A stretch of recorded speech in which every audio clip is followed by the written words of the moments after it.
Thank you. Now, Mr. Mayor, fellow Democrats, we are here to nominate a president. And I've got one in mind. I want to nominate a man whose own life has known its fair share of adversity and uncertainty. I want to nominate a man who ran for president to change the course of an already weak economy, and then just 6 weeks before his election saw it suffer the biggest collapse since the Great Depression.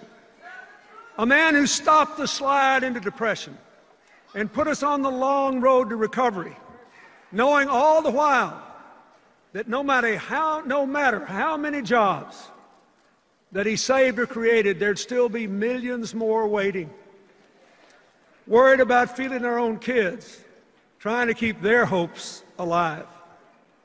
I want to nominate a man who's cool on the outside,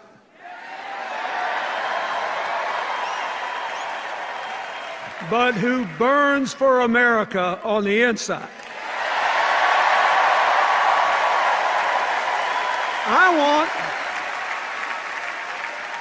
I want a man who believes with no doubt that we can build a new American dream economy driven by innovation and creativity, by education, and yes, by cooperation. And by the way, after last night, I want a man who had the good sense to marry Michelle Obama. Now,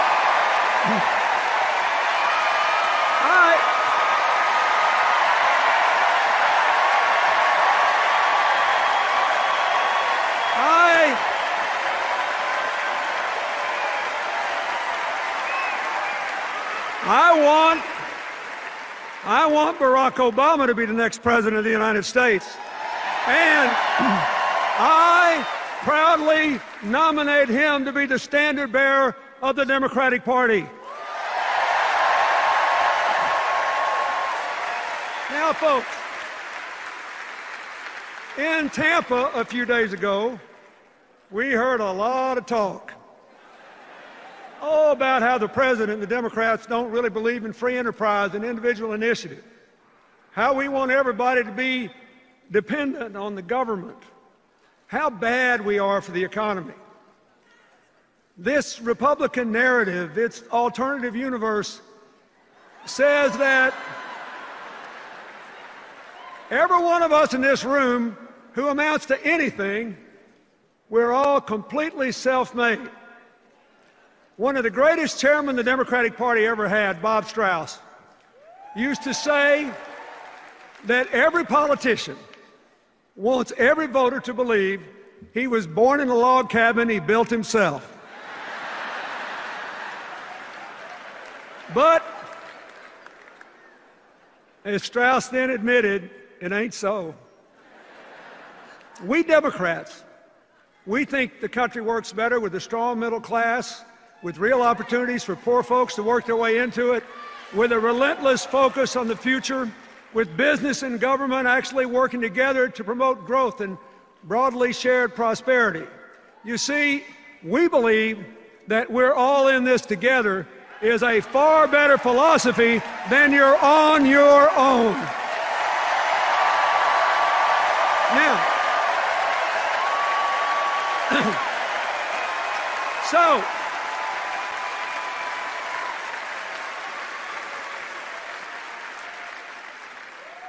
who's right?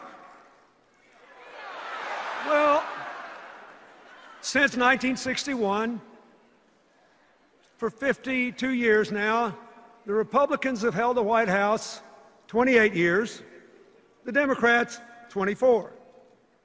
In those 52 years, our private economy has produced 66 million private sector jobs. So what's the job score?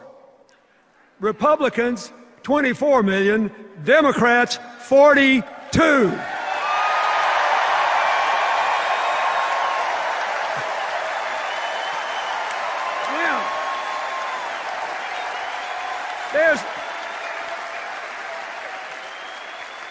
there's a reason for this. It turns out that advancing equal opportunity and economic empowerment is both morally right and good economics.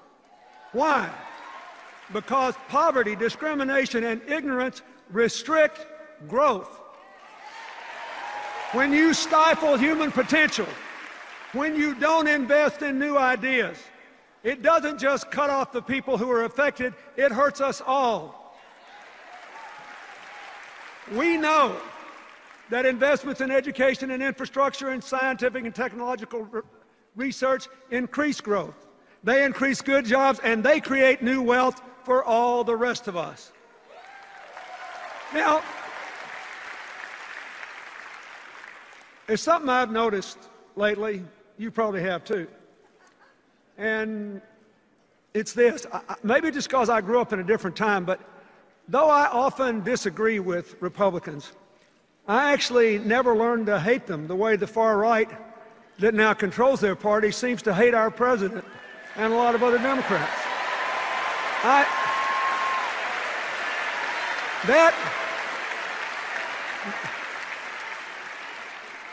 That would be impossible for me because President Eisenhower sent federal troops to my home state to integrate Little Rock Central High School.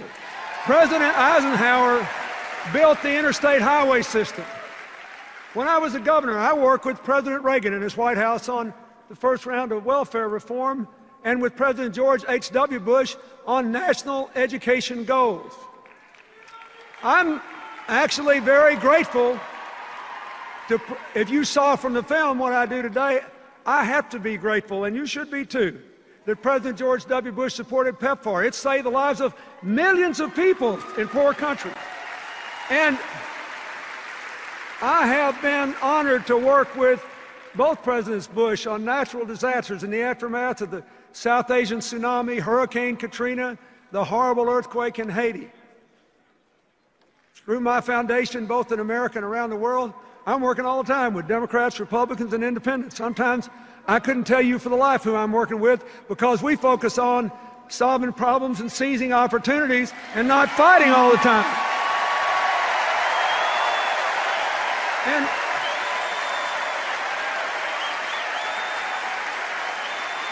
so here's what I want to say to you. And here's what I want the people at home to think about.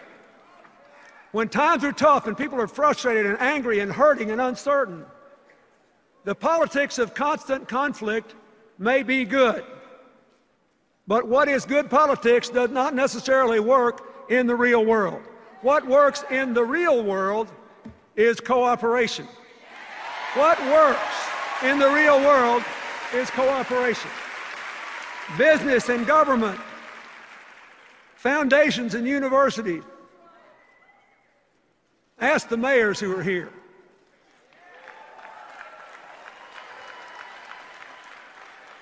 Los Angeles is getting green and Chicago is getting an infrastructure bank because Republicans and Democrats are working together to get it. They didn't check their brains at the door, they didn't stop disagreeing, but their purpose was to get something done. Now, why is this true? Why does cooperation work better than constant conflict? Because nobody's right all the time, and a broken clock is right twice a day. And every one of us and every one of them, we're compelled to spend our fleeting lives between those two extremes, knowing we're never going to be right all the time and hoping we're right more than twice a day. Unfortunately, the faction that now dominates the Republican Party doesn't see it that way. They think government is always the enemy, they're always right, and compromise is weakness. Just in the last couple of elections, they defeated 2 distinguished Republican senators because they dared to cooperate with Democrats on issues important to the future of the country, even national security. They beat a Republican congressman with almost 100% voting record on every conservative score because he said he realized he did not have to hate the president to disagree with him. Boy, that was a non-starter, and they threw him out. One of the main reasons we ought to re-elect President Obama is that he is still committed to constructive cooperation. Look at his record. Look at his record. Look at his record. He appointed Republican secretaries of defense, the Army, and transportation. He appointed a vice president who ran against him in 2008. And he trusted that vice president to oversee the successful end of the war in Iraq and the implementation of the Recovery Act. And Joe Biden did a great job with both.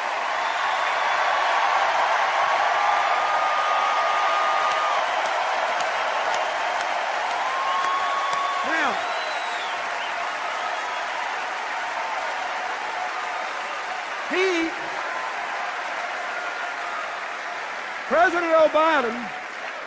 President Obama appointed several members of his cabinet, even though they supported Hillary in the primary.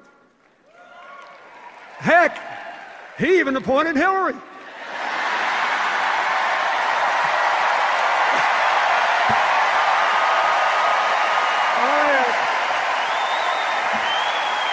Now, wait a minute.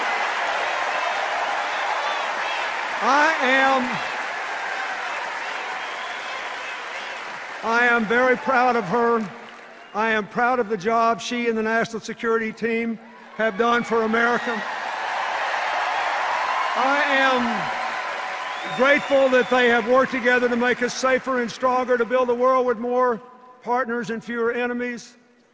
I'm grateful for the relationship of respect and partnership she and the President have enjoyed, and the signal that sends to the rest of the world that democracy does not have to be a blood sport. It can be an honorable enterprise that advances the public interest.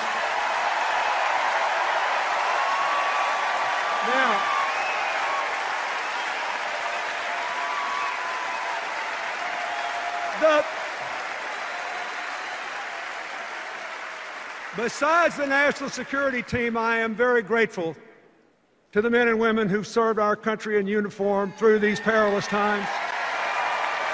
And I am especially grateful to Michelle Obama and to Joe Biden for supporting those military families while their loved ones were overseas.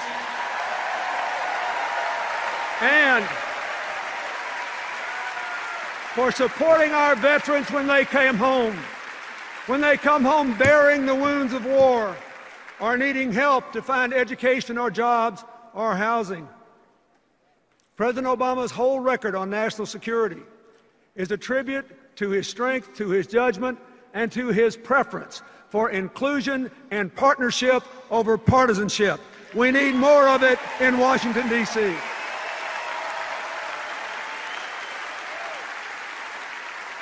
Now, we all know that he also tried to work with congressional Republicans on health care, debt reduction, and new jobs. And that didn't work out so well. But it could have been because, as the Senate Republican leader said in a remarkable moment of candor 2 full years before the election, their number one priority was not to put America back to work. It was to put the president out of work. Well, wait a minute. Senator, I hate to break it to you, but we're going to keep President Obama on the job. Now, are you ready for that? Are you willing to work for it? Wait a minute.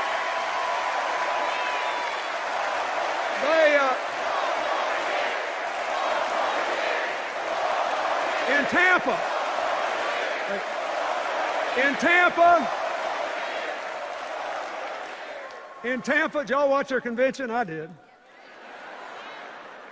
In Tampa, the Republican argument against the president re-election was actually pretty simple, pretty snappy. It went something like this. We left him a total mess.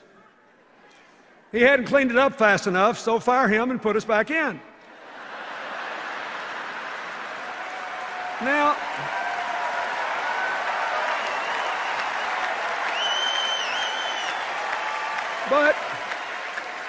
but they did it well.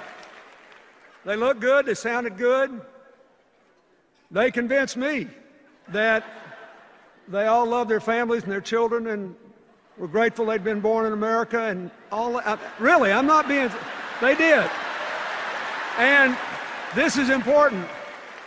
They convinced me they were honorable people who believe what they've said and they're going to keep every commitment they've made. We just got to make sure the American people know what those commitments are. Because in order to look like an acceptable, reasonable, moderate alternative to President Obama, they just didn't say very much about the ideas they've offered over the last 2 years. They couldn't.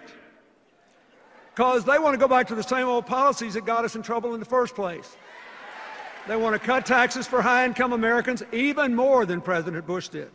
They want to get rid of those pesky financial regulations designed to prevent another crash and prohibit future bailouts. They want to actually increase defense spending over a decade, $2 trillion more than the Pentagon has requested, without saying what they'll spend it on. And they want to make enormous cuts in the rest of the budget, especially programs that help the middle class and poor children. As another president once said, there they go again. Now,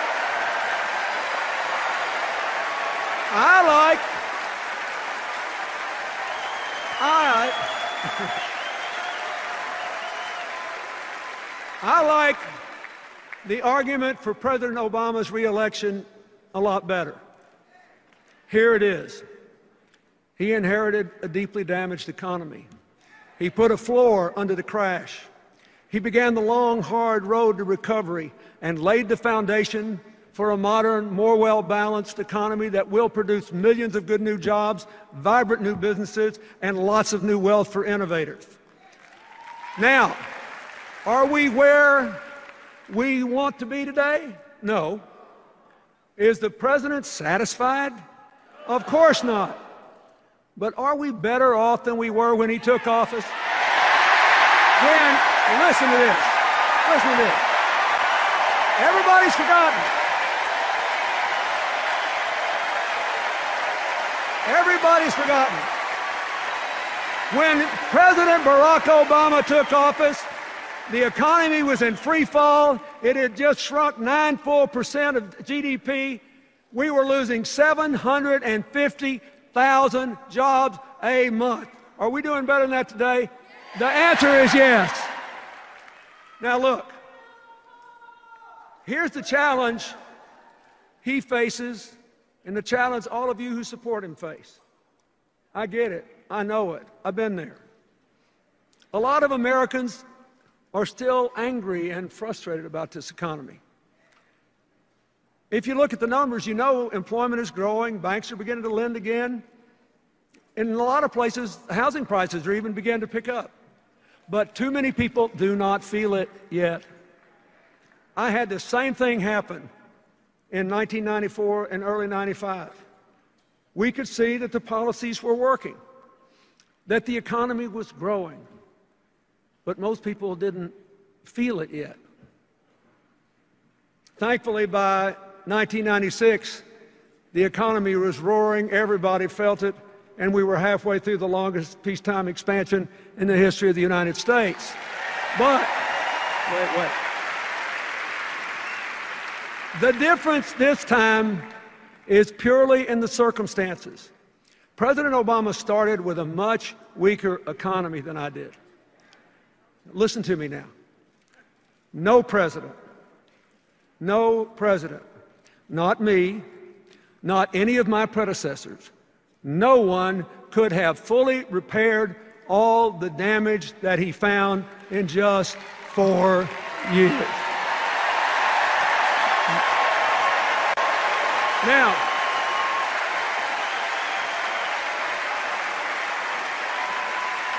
but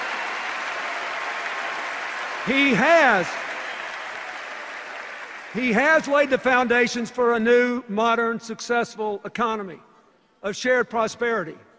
And if you will renew the president's contract, you will feel it. You will feel it. Folks, whether the American people believe what I just said or not may be the whole election. I just want you to know that I believe it. With all my heart, I believe it.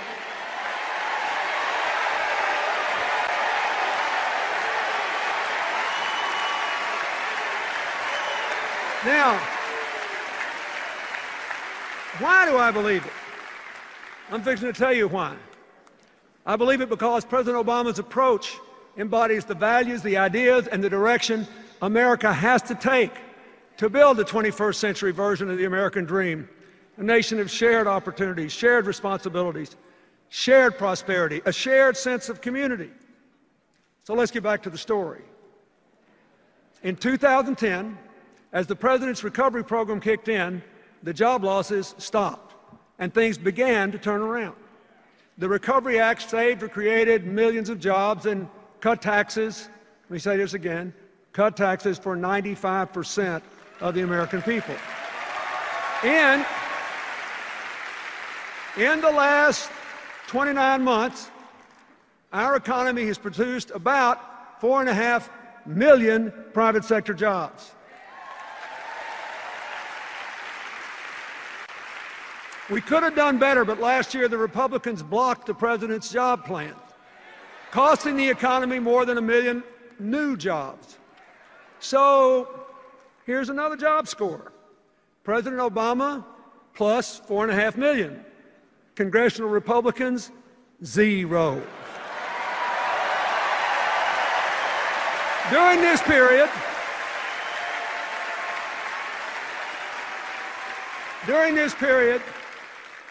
more than 500,000 manufacturing jobs have been created under President Obama. That's the first time manufacturing jobs have increased since the 1990s. And I'll tell you something else. The auto industry restructuring worked. It saved more than 1 million jobs, and not just at GM, Chrysler, and their dealerships, but in auto parts manufacturing all over the country. That's why even the automakers who weren't part of the deal supported it. They needed to save those parts suppliers too. Like I said, we're all in this together. So what's happened? There are now 250,000 more people working in the auto industry than on the day the companies were restructured. So, now we all know that Governor Romney opposed the plan to save GM and Chrysler. So, here's another job score. Are you listening in Michigan and Ohio and across the country? Here's another job score. Obama, 250,000. Romney, 0. Now, the agreement the administration made with the management, labor, and environmental groups to double car mileage, that was a good deal too. It will cut your gas prices in half, your gas bill. No matter what the price is, if you double the mileage of your car, your bill will be half what it would have been. It will make us more energy independent. It will cut greenhouse gas emissions. And according to several analyses over the next 20 years, it'll bring us another 500,000 good new jobs into the American economy.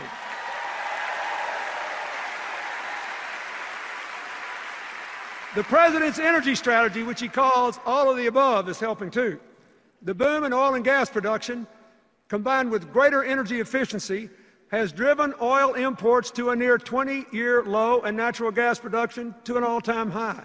And renewable energy production has doubled.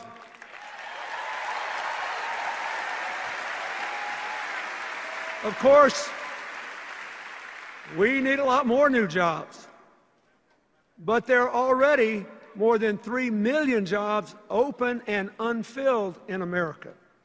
mostly because the people who apply for them don't yet have the required skills to do them. So even as we get Americans more jobs, we have to prepare more Americans for the new jobs that are actually going to be created. The old economy is not coming back. We've got to build a new one and educate people to do those jobs.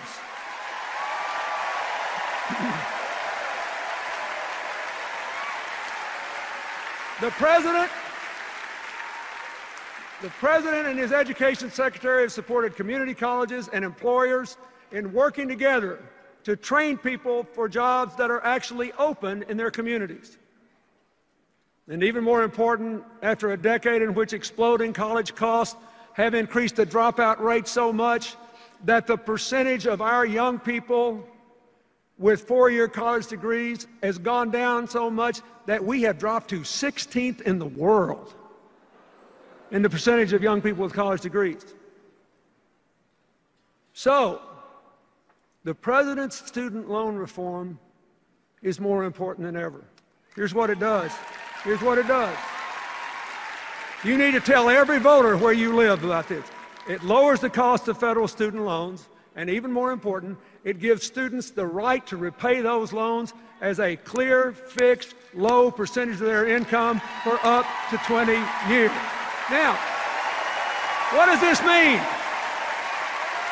What does this mean? Think of it. It means no one will ever have to drop out of college again for fear they can't repay their debt. And it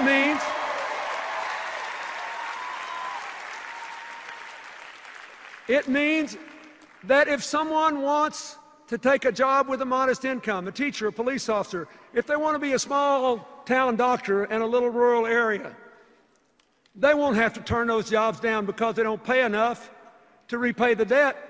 Their debt obligation will be determined by their salary. This will change the future for young Americans.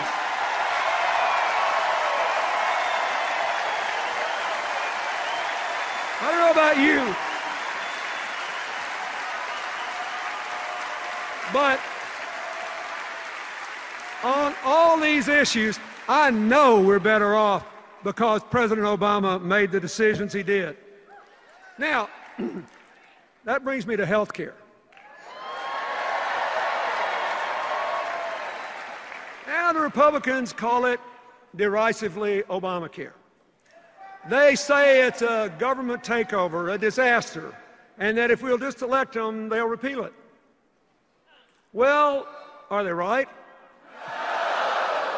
Let's take a look at what's actually happened so far. First, individuals and businesses have already gotten more than $1 billion in refunds from insurance companies because the new law requires 80 to 85% of your premium to go to your health care, not profits or promotion. And the gains are even greater than that because a bunch of insurance companies have applied to lower their rates to comply with the requirement.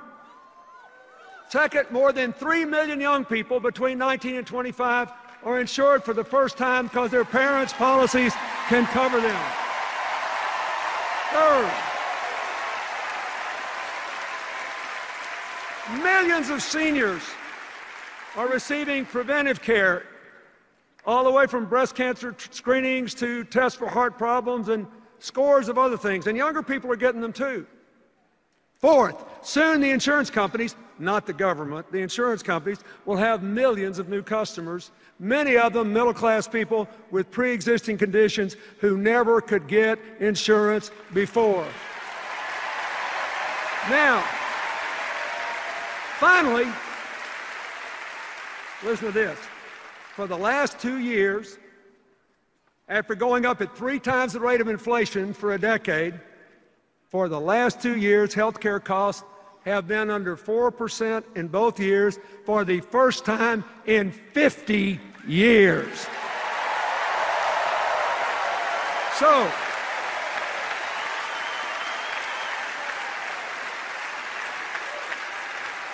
let me ask you something. Are we better off because President Obama fought for health care reform? You bet we are. Now, there were 2 other attacks on the president in Tampa I think deserve an answer. First, both Governor Romney and Congressman Ryan attacked the president for allegedly robbing Medicare of $716 billion. That's the same attack they leveled against the Congress in 2010. And they got a lot of votes on it. But it's not true. Look, here's what really happened. You be the judge. Here's what really happened. There were no cuts to benefits at all. None. What the president did was to save money by taking the recommendations of a commission of professionals to cut unwarranted subsidies to providers and insurance companies that were not making people healthier and were not necessary to get the providers to provide the service. And instead of raiding Medicare, he used the savings to close the donut hole in the Medicare drug program. And you all got to listen carefully to this. This is really important. And to add 8 years to the life of the Medicare Trust Fund so it is solvent till 2024.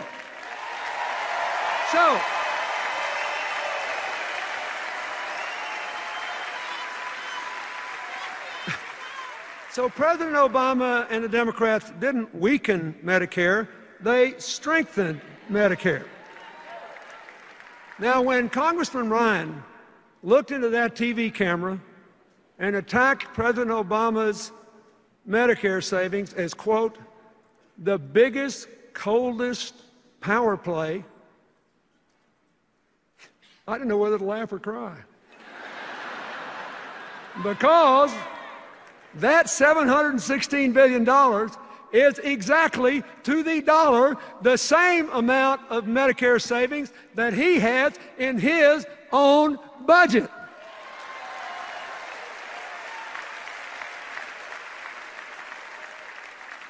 You got to give one thing. It takes some brass to attack a guy for doing what you did.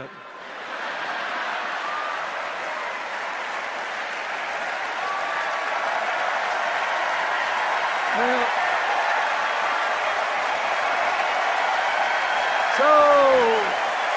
here, wait a minute.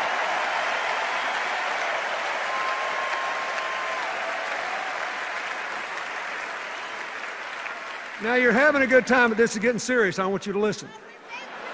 It's important, because a lot of people believe this stuff. Now, at least on this issue, and this one issue, Governor Romney has been consistent. He attacked President Obama too, but he actually wants to repeal those savings and give the money back to the insurance company. He wants to go back to the old system, which means we'll reopen the donut hole and force seniors to pay more for drugs, and we'll reduce the life of the Medicare Trust Fund by 8 full years. So, if he's elected, and if he does what he promised to do, Medicare will now grow broke in 2016. Think about that. That means, after all, we won't have to wait until their voucher program kicks in 2023 to see the end of Medicare as we know it. They're going to do it to us sooner than we thought. Now, folks, this is serious because it gets worse. And you won't be laughing when I finish telling you this. They also want to block grant Medicaid and cut it by 1/3 over the coming 10 years. Of course, that's going to really hurt a lot of poor kids. But that's not all. A lot of folks don't know it, but nearly 2/3 of Medicaid is spent on nursing home care for Medicare seniors who are eligible for Medicaid. It's going to end Medicare as we know it.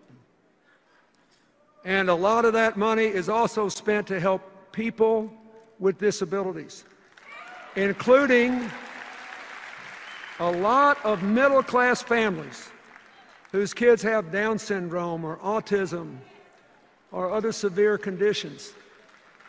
And honestly, just think about it. If that happens, I don't know what those families are going to do. So I know what I'm going to do. I'm going to do everything I can to see that it doesn't happen. We can't let it happen. We can't.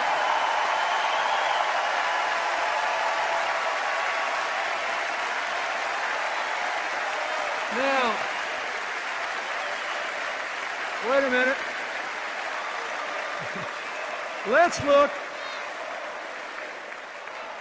Let's look at the other big charge the Republicans made. It's a real doozy. They actually have charged and run ads saying that President Obama wants to weaken the work requirements in the welfare reform bill I signed that moved millions of people from welfare to work. Wait, you need to know, here's what happened. Nobody ever tells you what really happened. Here's what happened. When some Republican governors asked if they could have waivers to try new ways to put people on welfare back to work, the Obama administration listened, because we all know it's hard for even people with good work histories to get jobs today, so moving folks from welfare to work is a real challenge. And the administration agreed to give waivers to those governors and others only if they had a credible plan to increase employment by 20%, and they could keep the waivers only if they did increase employment. Now, did I make myself clear? The requirement was for more work, not less. So, this is personal to me. We moved millions of people off welfare. It was one of the reasons that in the 8 years I was president, we had 100 times as many people move out of poverty into the middle class than happened under the previous 12 years. 100 times as many. It's a big deal.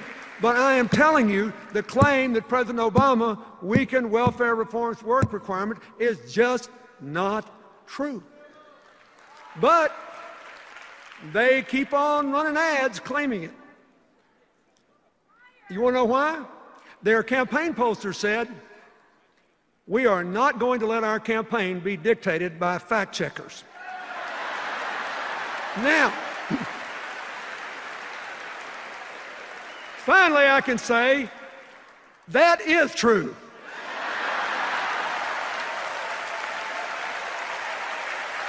I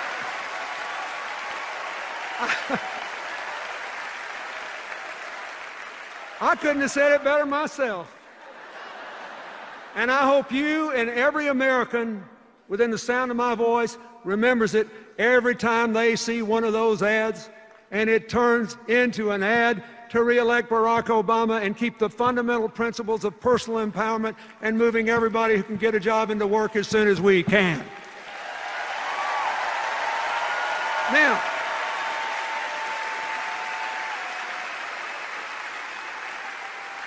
let's talk about the debt. Today, interest rates are low, lower than the rate of inflation. People are practically paying us to borrow money, hold their money for them.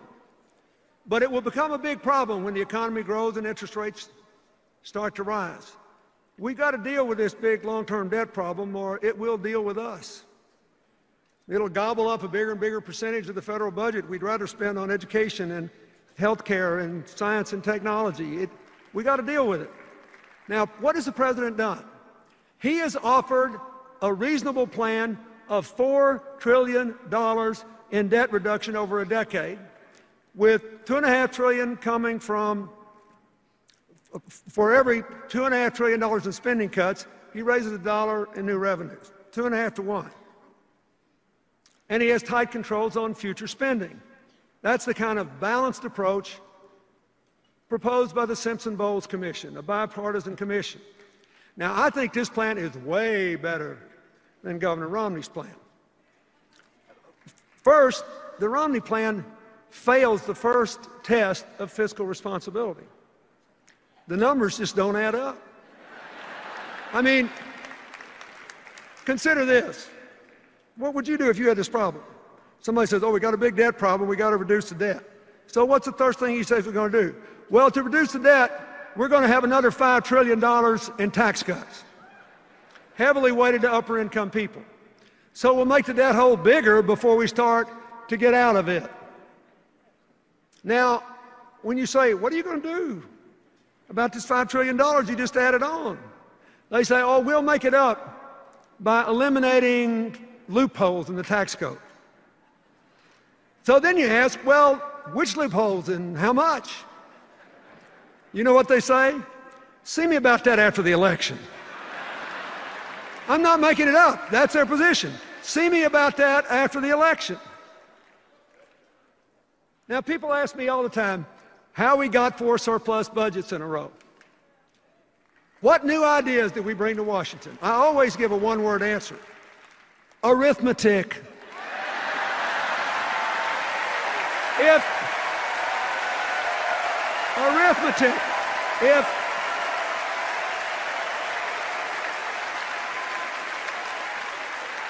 If they stay with this $5 trillion tax cut plan in a debt reduction plan, the arithmetic tells us, no matter what they say, one of 3 things is about to happen. One, assuming they try to do what they say they'll do, cover it by deductions, cutting those deductions. One, they'll have to eliminate so many deductions, like the ones for home mortgages and charitable giving, that middle-class families will see their tax bills go up an average of $2,000, while anybody who makes $3 million or more will see their tax bill go down $250,000. Or, 2, they'll have to cut so much spending that they'll obliterate the budget for the national parks, for ensuring clean air, clean water, safe food, safe air travel. They'll cut way back on Pell Grants, college loans, early childhood education, child nutrition programs, all the programs that help to empower middle-class families and help poor kids. Oh, they'll cut back on investments in roads and bridges and science and technology and biomedical research. That's what they'll do. They'll hurt the middle class and the poor and put the future on hold to give tax cuts to upper income people who've been getting it all along. Or 3, in spite of all the rhetoric, they'll just do what they've been doing for more than 30 years. They'll go in and cut the taxes way more than they cut spending, especially with that big defense increase, and they'll just explode the debt and weaken the economy. And they'll destroy the federal government's ability to help you by letting interest gobble up all your tax payments. Don't you ever forget, when you hear them talking about this, that Republican economic policies quadrupled the national debt before I took office, in the 12 years before I took office, and double the debt in the 8 years after I left, because it defied arithmetic.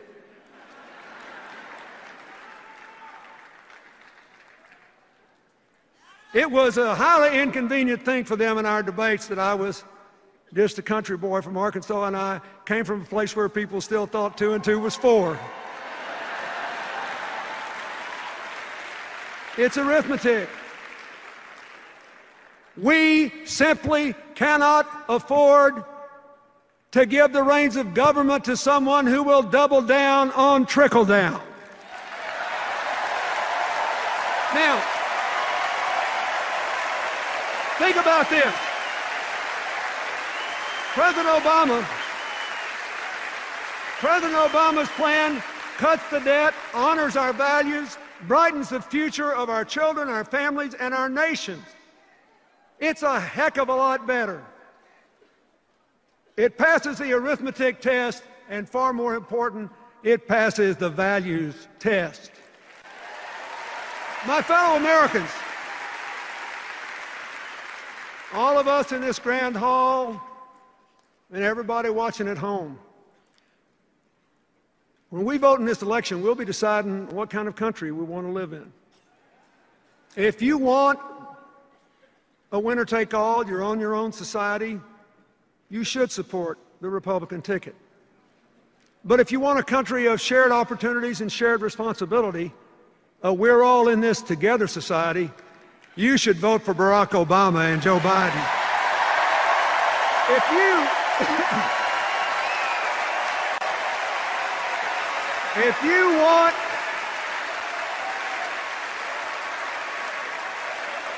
you want America, if you want every American to vote, and you think it is wrong to change voting procedures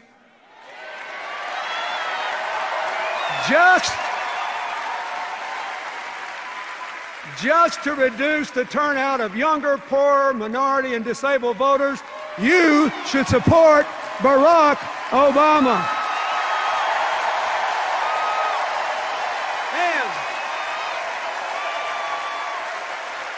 And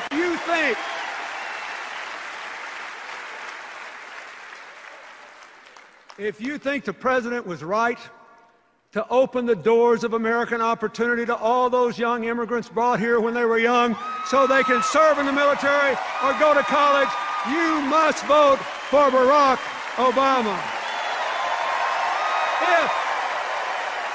If you want a future of shared prosperity, where the middle class is growing and poverty is declining, where the American dream is really alive and well again, and where the United States maintains its leadership as a force for peace and justice and prosperity in this highly competitive world, you have to vote for Barack Obama. Look,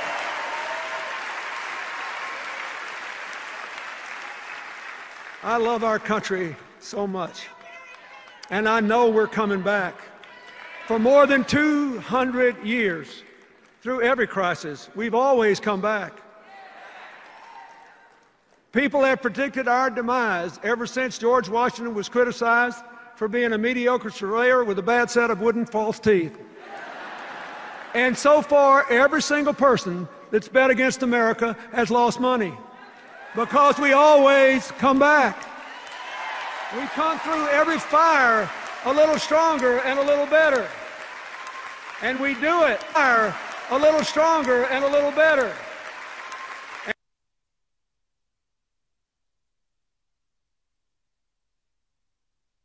And we do it because in the end we decide to champion the cause for which our founders pledged their lives, their fortunes, their sacred honor.